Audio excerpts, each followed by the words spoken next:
ایک مرتبہ پھر آپ کو پروگرام میں خوش آمدید کہتا ہوں۔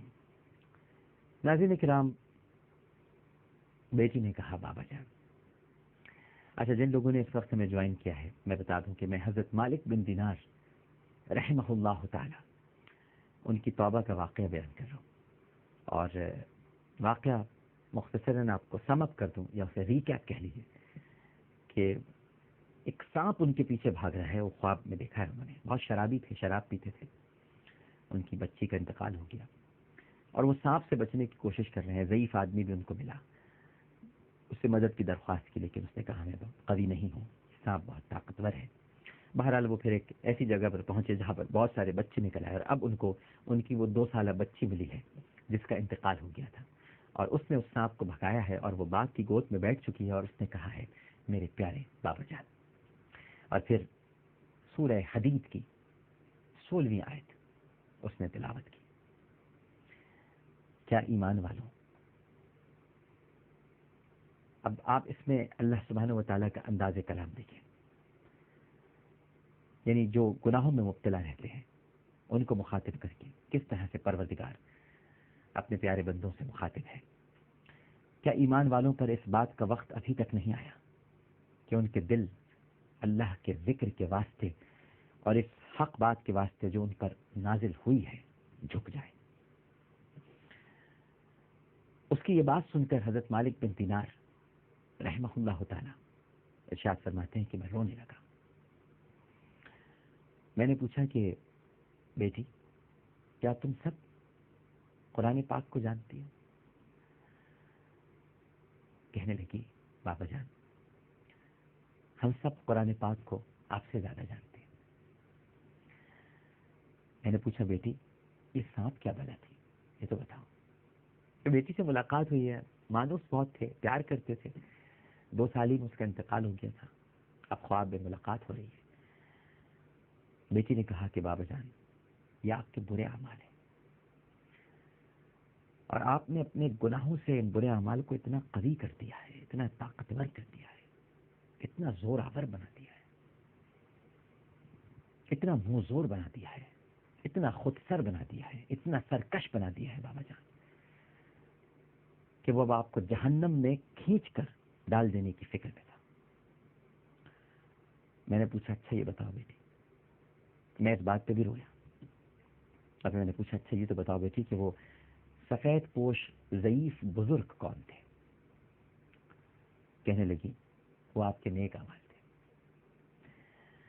لیکن آپ نے ان کو اتنا ضعیف کر دیا بابا جان کہ وہ آپ کو بچا نہیں سکے، کمزور تھے وہ، آپ کے گناہ بہت طاقتور تھے، آپ کے نیک اعمال بہت کمزور تھے، بزرگ ہو گئے تھے، نہیں فنزار، ان سے چلا بھی نہیں جا رہا تھا، وہ آگے کیا بڑھ کر اسے پکڑتے، وہ تو اس کے آگے کوئی باندھ باندھنے کے بھی قابل نہیں تھے، کوئی روک کوئی ٹوک اس سانپ کے آگے وہ نہیں کر سکتے تھے۔ البتہ چونکہ آپ نے کچھ عمل اچھے کیے تھے تو اتنی مدد کی انہوں نے کہ آپ کو بچنے کا راستہ بتا دیا کہ فلاں پہاڑی پہ چلا جا، وہاں مسلمانوں کی امانتیں رکھی ہیں، شاید تیری بھی کوئی امانت ہو جو تجھے بچا سکے۔ میں نے پوچھا اے بیٹی تم یہ بتاؤ کہ اس پہاڑ پر کیا کرتی ہو؟ بچی نے کہا کہ بابا جان ہم سب مسلمان بچے ہیں اور قیامت تک ہم اسی پہاڑ پر رہیں گے، ہم آپ کے یہاں آنے کے منتظر ہیں، جب آپ سب لوگ یہاں پر آ جائیں گے تو ہم آپ کی سفارش کریں گے۔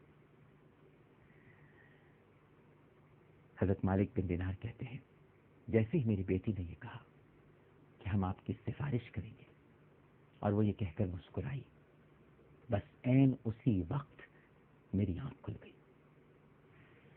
میری آنکھ کھل گئی۔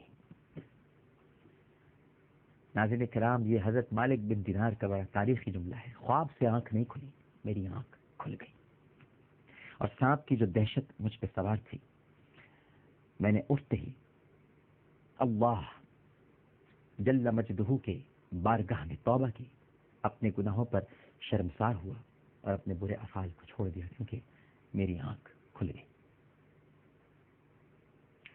ناظرین کرام اگر ہماری آنکھیں ابھی تک نہیں کھلی ہیں مند ہیں. حضرت مالک بن دینار رحمہ اللہ تعالیٰ کی اس توبہ کے واقعے کو سن کر ہم سب کی آنکھیں بھی کھل جانی چاہیے.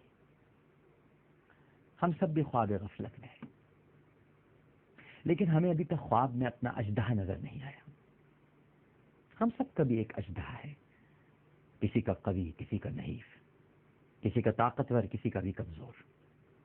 لیکن ایک بزرگ یقیناً ہمارے ارد گرد موجود ہے، اور اگر ہم چاہیں تو اس بزرگ کو مسلسل نیکیاں کر کے جوان کر سکتے ہیں.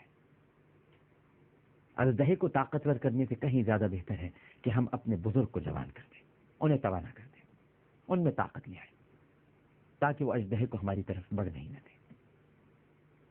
اللہ تعالی ہم سب کو توفیق عطا فرمائے توبہ کرنے کی اور پروردگار کی بارگاہ میں جھکنے کی، اور اپنے گناہوں پر، اپنی معصیت پر، اپنی سیاہکاریوں پر اظہار ندامت کرنے کی. پروگرام پیش کرتے ہوئے اگر مجھ سے کوئی غلطی، کوئی سہو، تو اپنے رب کے حضور معافی کا خواستگار، توبہ کا طلبگار ہوں. اور میری کسی بات سے اگر آپ کا بھی دل دکھا ہو یا آپ کی طبیعت پر گرہ گزری ہو تو آپ سے بھی بہت معافی چاہتا ہوں. عامر لیاقت حسین کو اجازت دیجیے. انشاءاللہ اگر زندگی رہی تو کل اسی دن اسی پروگرام اور اسی چینل پر آپ سے پھر ملاقات ہوگی. اللہ حافظ.